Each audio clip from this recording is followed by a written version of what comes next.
Oi pessoal, nossa aula hoje vamos falar sobre trabalho e energia, né?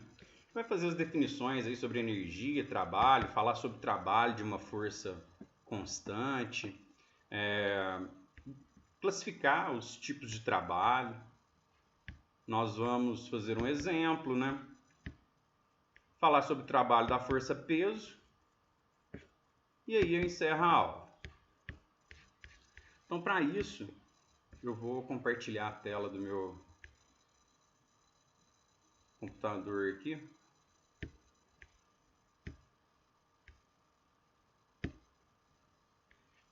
Então, vamos lá. Trabalho e energia. Então, a energia, sempre que a gente escuta essa palavra, pelo menos para mim, a associação mais breve que tem é a energia elétrica, né? Que está presente aí no nosso dia a dia, quase tudo que a gente vai fazer dentro de casa, né? Às vezes no serviço.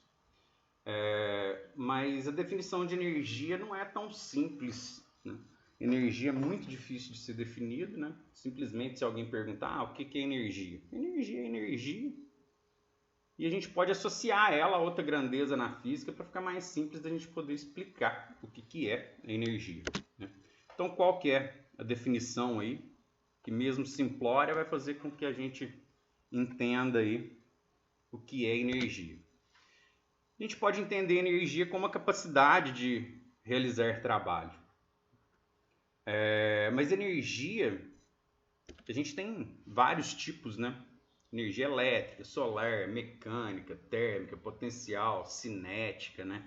A energia eólica, energia nuclear e várias outras energias, né? E cada uma vai ter um significado diferente, mas todas vão estar associadas aí à grandeza trabalho, que a gente vai entender.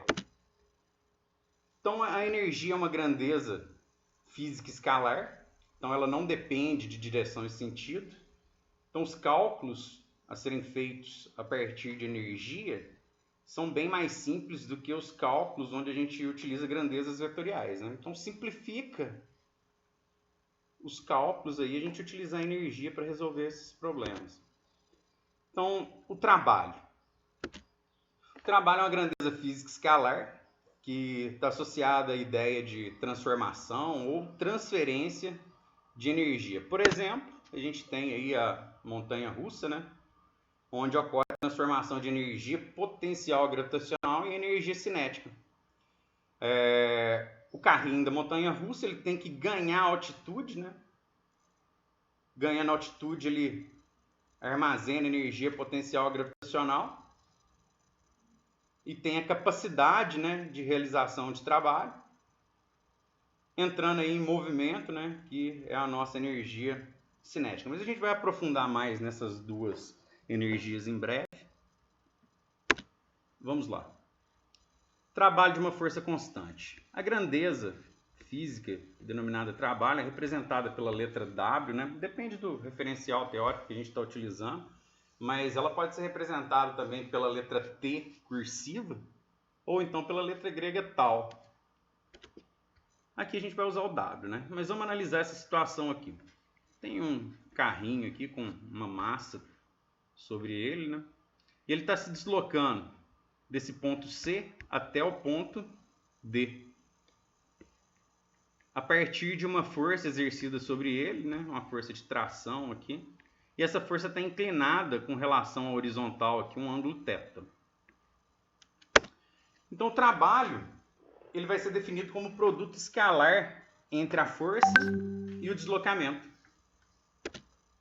Então o trabalho vai ser a grandeza escalar proveniente do produto escalar entre força e deslocamento.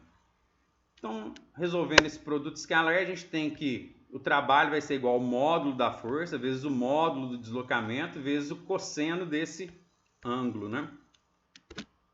E aí, a gente pode analisar a partir desse ângulo, né, que somente a componente tangencial da força, né, a componente que está na direção do movimento, é relevante para a realização do trabalho. Se a gente pegar essa força F aqui e decompor ela em um F no eixo X e um F no eixo Y, a gente vai ter a componente tangencial aqui em X, né? Que está representada aqui por F de T. Essas imagens são do livro do Benigno Barreto. E na componente em Y, que ele chamou de Fn, força no eixo normal aí, né? E a gente vê que apenas a componente que está na direção, né, do movimento vai realizar trabalho aí. Porque se a gente pegar a F de N aqui, ela tem um ângulo de 90, né? Cosseno de 90 é zero. Então, zero vezes alguma coisa, zero. Então, trabalho no eixo Y aqui é zero. Então, ó, a gente vê que o F vezes o cosseno de T, a projeção aqui, né, do F no eixo X, gera a componente tangencial, que vai ser o que a gente vai usar aí, que vai ter relevância para a gente, né? No sistema internacional, a unidade de medida do trabalho é o Joule, representado pela letra J maiúscula, que é igual a Newton vezes metro, né? Força Newton, deslocamento em metros, Newton vezes metro, é o que a gente chama de Joule. Se a gente pegar o gráfico da componente responsável aí pela realização de trabalho, que é a componente tangencial, pelo deslocamento, pegar as posições que ele deslocou entre D1 e D2 aqui, por exemplo, a gente vai ter aí a formação de uma área, né? E essa área ela vai ser numericamente igual ao trabalho. Então, se a gente conseguir construir um gráfico de força por deslocamento, facilmente a gente obtém aí o valor do trabalho, calculando a área sobre essa curva aqui, né? Então, vamos lá. Classificações do trabalho. A gente tem o trabalho motor. Esse trabalho é quando o trabalho, ou quando o ângulo envolvido entre força e deslocamento aí estiver entre 0 e 90 graus, né? Abrangendo 0, mas não 90. Então seria uma configuração desse tipo aqui, né? Onde a gente tem o deslocamento aqui no eixo X e uma inclinação entre 0 e 90 graus aqui para a força F. Então esse trabalho ele vai ser positivo, pois favorece o movimento, né? Então tem a formação do ângulo agudo aqui. Sempre que a gente tiver uma formação de ângulo agudo, esse trabalho vai ser classificado como motor, porque ele favorece o movimento. Agora a gente tem o trabalho resistente, né? Quando o ângulo está entre 90 e 180, né? Abrangendo 180 e não o 90. Então seria uma configuração desse tipo aqui. A gente vai ter um ângulo obtuso, né? Então o trabalho vai ser negativo, pois resiste ao movimento, né? E a gente vai ter o trabalho nulo, que é quando o ângulo é de 90 graus. Então, quando o ângulo é de 90 graus, a gente tem trabalho nulo, porque cosseno de 90 é zero, e 0 vezes alguma coisa é zero. Então, o trabalho é nulo, pois a força não realiza trabalho quando perpendicular ao movimento. A gente tem esse ângulo reto. Vamos a um exemplo aí.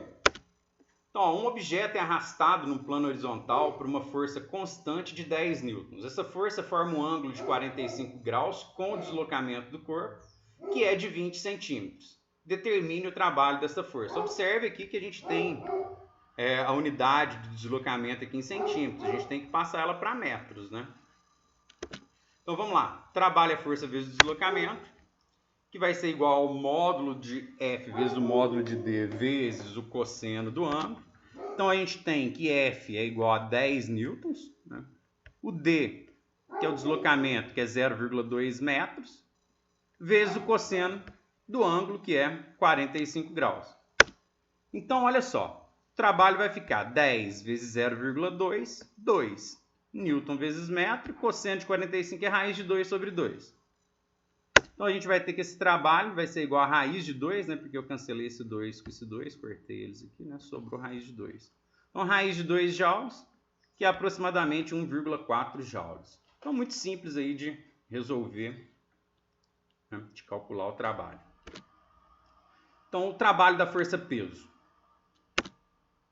Vamos analisar o seguinte, a gente tem um corpo aqui que possui uma certa massa, ele está na posição A e vai se deslocar até a posição B.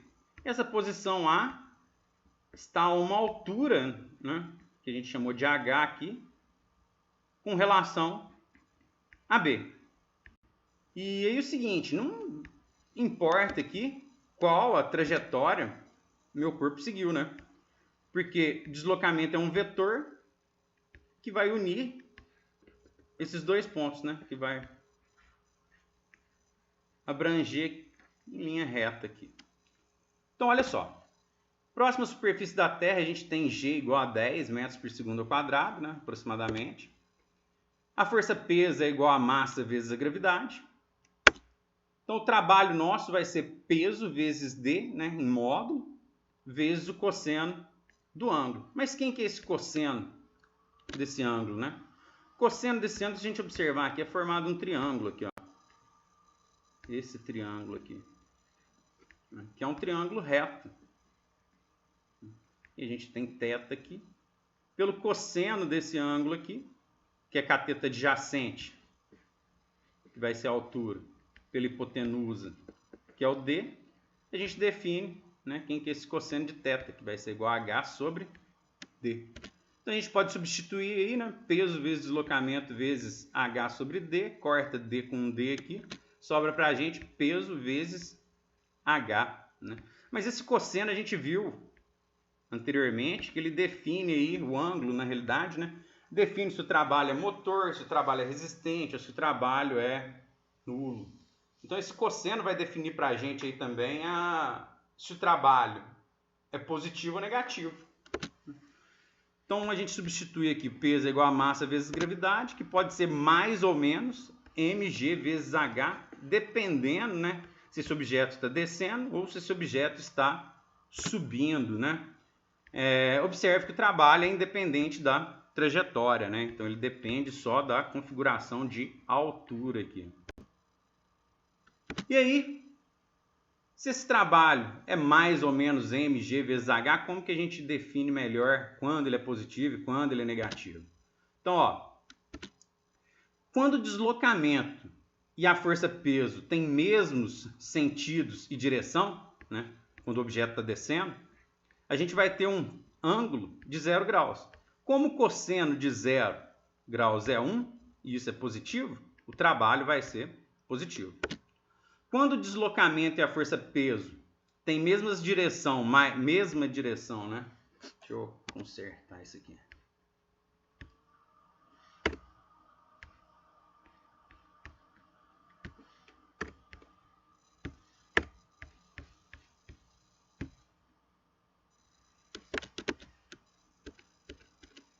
Então, quando o deslocamento e a força-peso têm mesma direção, mas sentido oposto, o objeto está subindo, o ângulo vai ser de 180 graus, que implica um cosseno de 180 graus, que é igual a menos 1.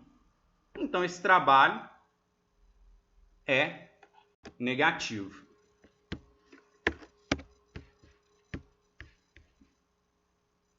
E aí eu vou parar a aula de hoje por aqui.